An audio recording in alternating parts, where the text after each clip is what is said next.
Imagine for a moment a girl who could fly. To millions of viewers in the late 1960s, Sally Field was exactly that. A weightless, perky, and eternally cheerful figure in a habit drifting through the blue California skies as Sister Bertrill. But behind that radiant television-perfect smile, Sally Margaret Field was sinking under a weight no one could see.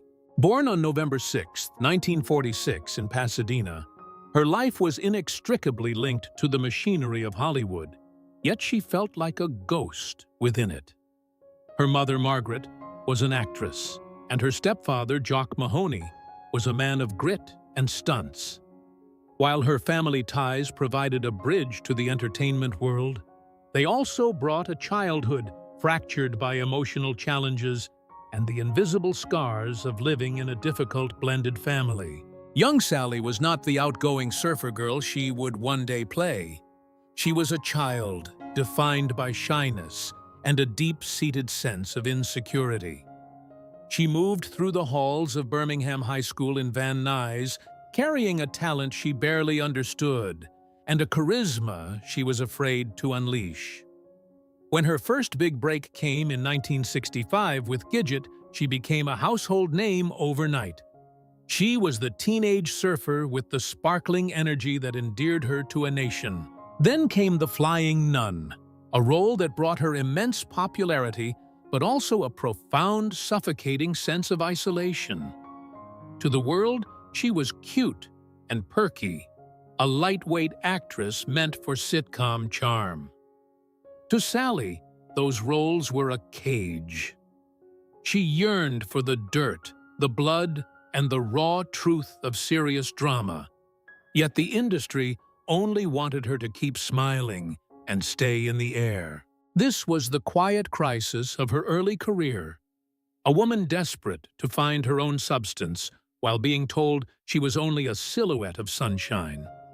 The internal battle to redefine herself was not a choice, but a necessity for survival. She took the terrifying leap of studying with the legendary Lee Strasberg at the Actors Studio, a move that stripped away the perky mask and allowed her to finally touch the emotional complexity she had hidden for years. The transformation was agonizing and beautiful, culminating in the 1976 masterpiece Sybil. As she portrayed a young woman fractured by dissociative identity disorder, the industry finally stopped looking at the girl who could fly and started looking at the actress who could shatter. Sybil was more than a performance. It was Sally Field's declaration of independence, earning her an Emmy and permanently altering the trajectory of her life. The lightweight girl was gone, replaced by a serious dramatic talent that Hollywood could no longer ignore. Sally Field understood that to truly live as an artist, she had to dismantle the perky image that had both made her a star and kept her a prisoner. She chose a path of radical transformation, turning away from the safety of light-hearted sitcoms to study with the legendary Lee Strasberg at the Actors Studio.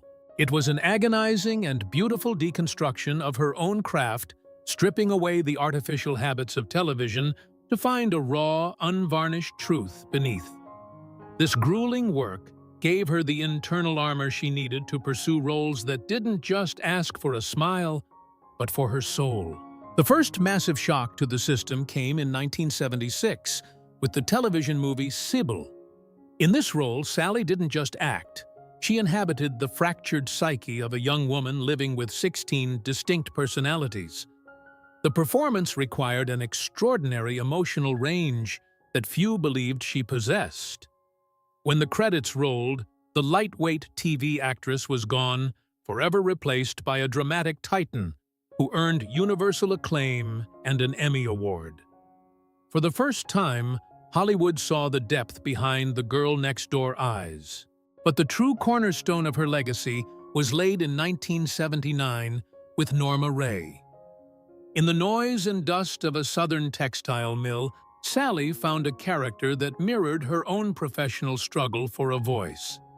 She brought a grit, a passion, and an unshakable authenticity to the role of a union activist that resonated across the globe.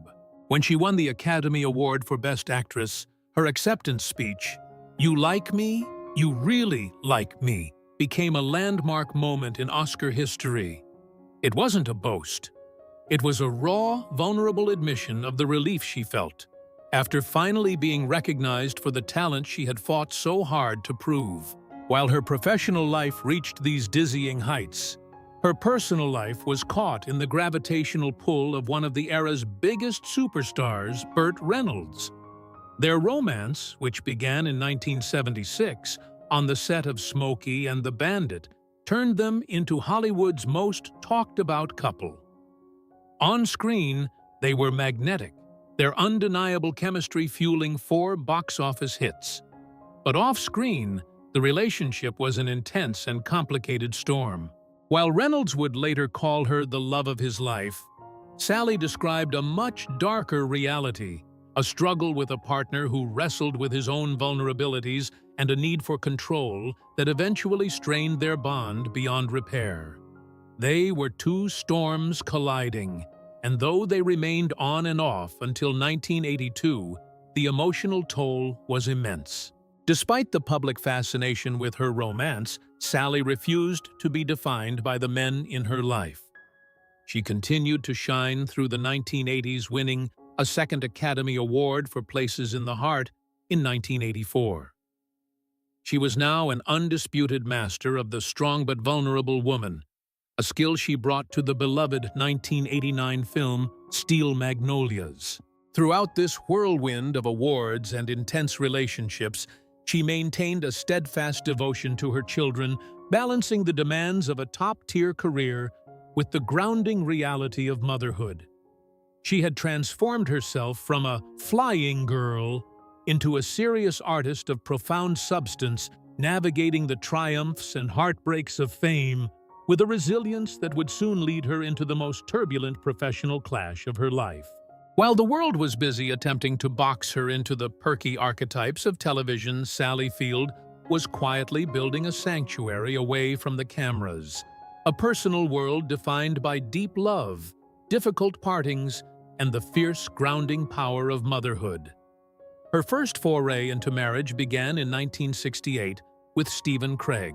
This union occurred during a pivotal, transformative era of her life, as she navigated the dizzying height of early fame from The Flying Nun, while simultaneously yearning to redefine herself as a woman of substance.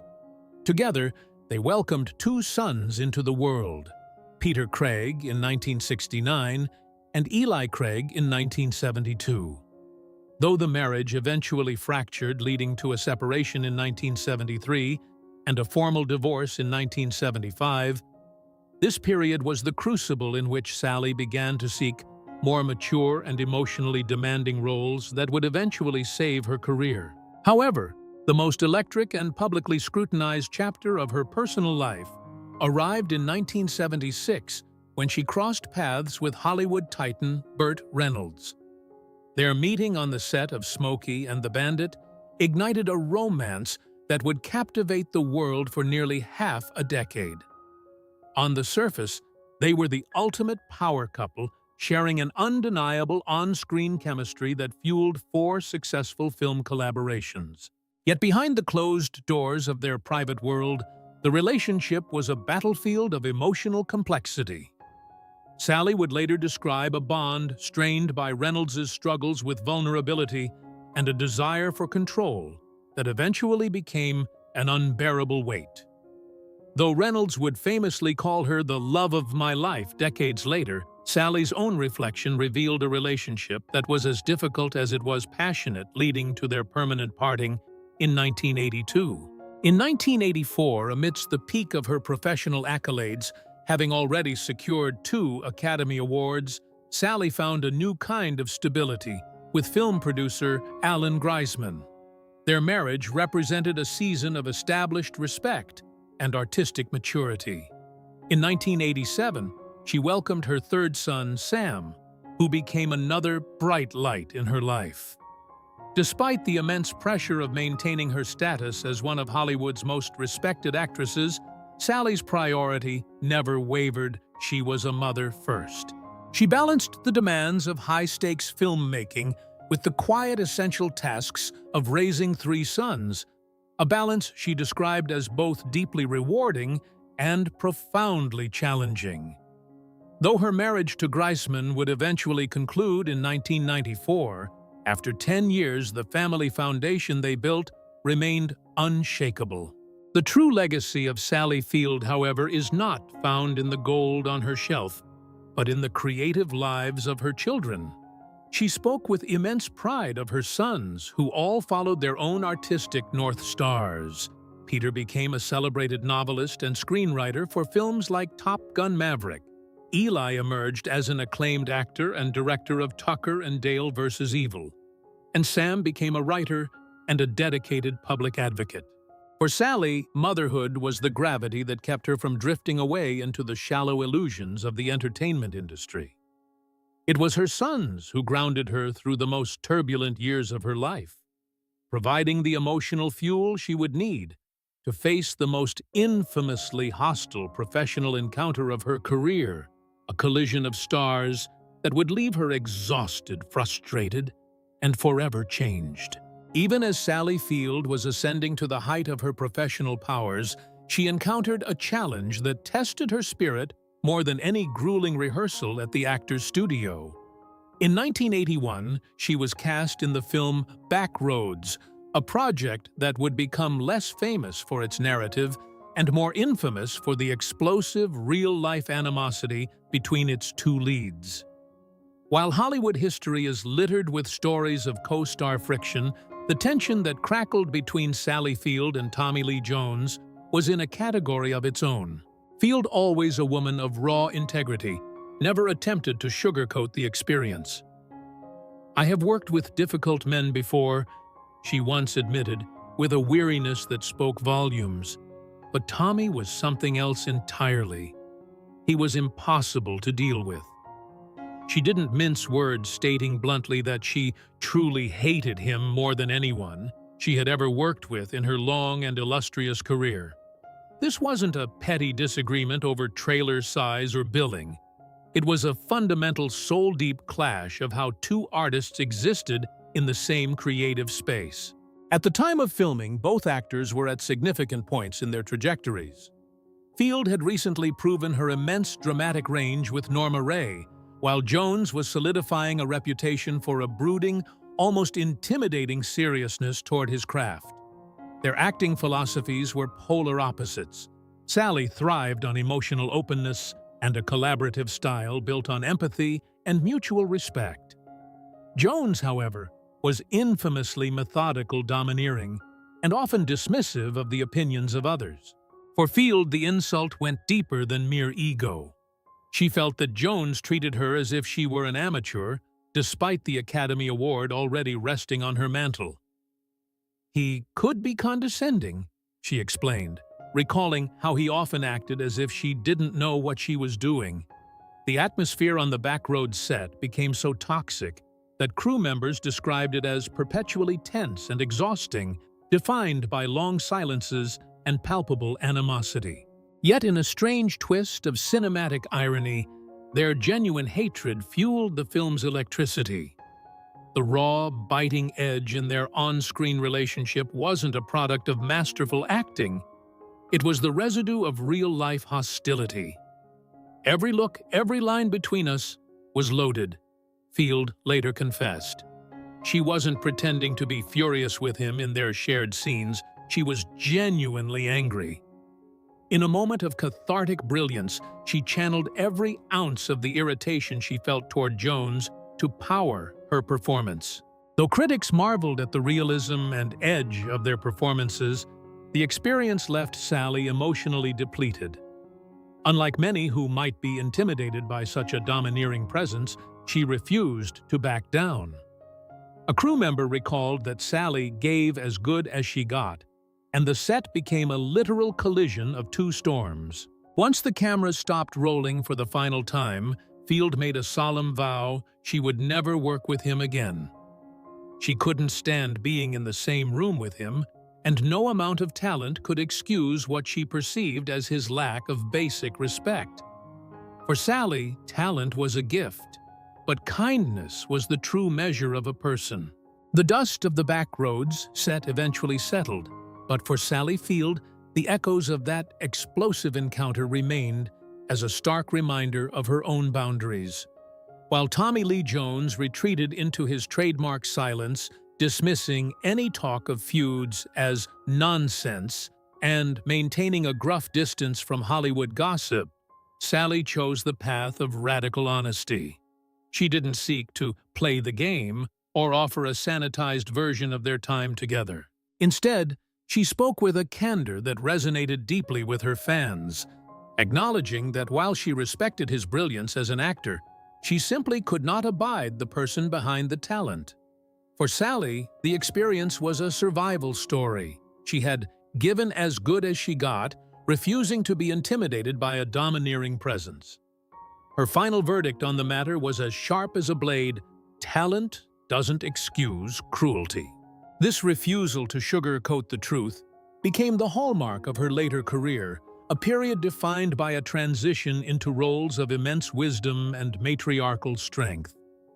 In 1994, she stepped into the shoes of Mrs. Gump in the iconic Forrest Gump, portraying Tom Hanks's devoted mother, a role that became a touchstone for maternal love and resilience in American cinema. She moved seamlessly back into the world of television, earning new acclaim for her work in ER and Brothers and Sisters. As the complex matriarch of a modern family, she won yet another Emmy, proving that her emotional power had only deepened with the passage of time. Even as she entered her 70s, Sally refused to slow down, taking on the monumental challenge of Mary Todd Lincoln in Steven Spielberg's Lincoln 2012, for which she received another Oscar nomination and commanding the Broadway stage in The Glass Menagerie. Beyond the awards and the accolades, a different kind of strength began to emerge. The strength of a woman who had spent a lifetime piecing herself together. Sally transformed her personal struggles into a platform for others, becoming a fierce and outspoken advocate for women's rights, LGBTQ+ equality, and mental health awareness. She broke the silence surrounding her own battles with self-esteem, offering a raw and vulnerable look at the woman behind the fame. This journey of self-discovery culminated in 2018 with the release of her memoir, In Pieces. Within those pages, she laid bare the triumphs, the heartbreaks, and the quiet resilience that had defined her 7 decades on this earth. The book was more than a biography. It was an act of courage that gave her fans an intimate glimpse into the emotional toll of her early stardom and the complicated nature of her most famous relationships. It revealed the truth that Sally Field had spent her life learning that vulnerability is not a weakness, but the source of an actor's and a woman's true power.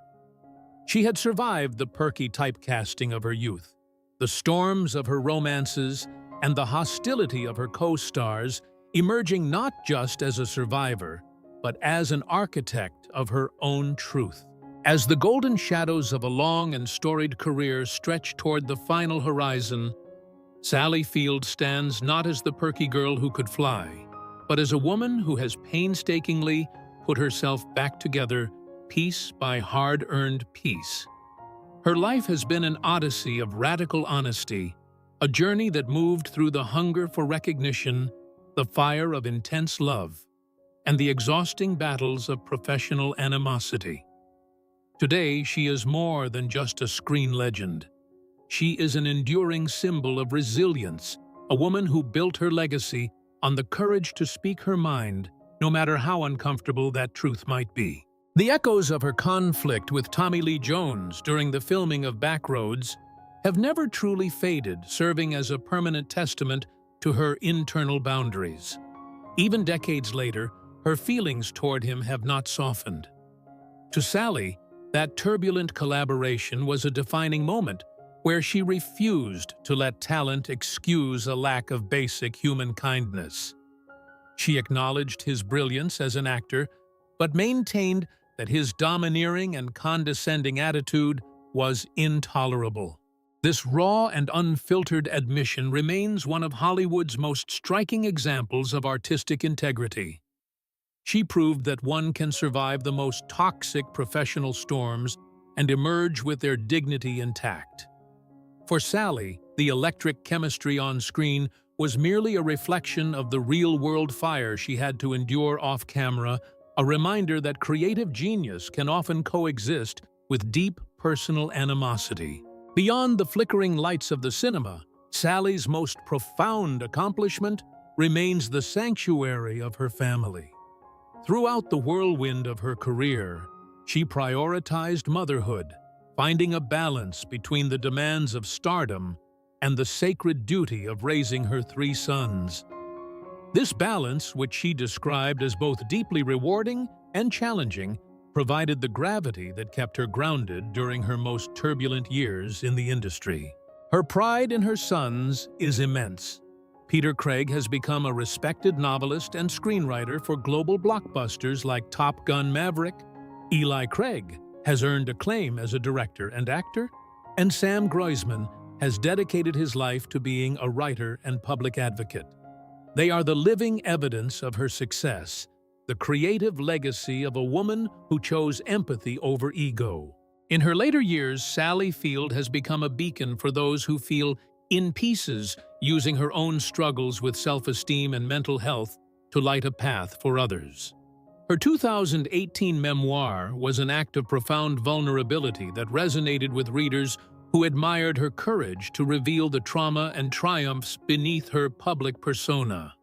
She has used her voice to advocate fiercely for women's rights and LGBTQ+ equality, proving that her spirit remains as rebellious and spirited as the young surfer she once played, though now tempered by the wisdom of 7 decades. Sally Field's story is a masterpiece of the human spirit, a narrative of a woman who refused to be silenced, controlled, or defined by the expectations of others.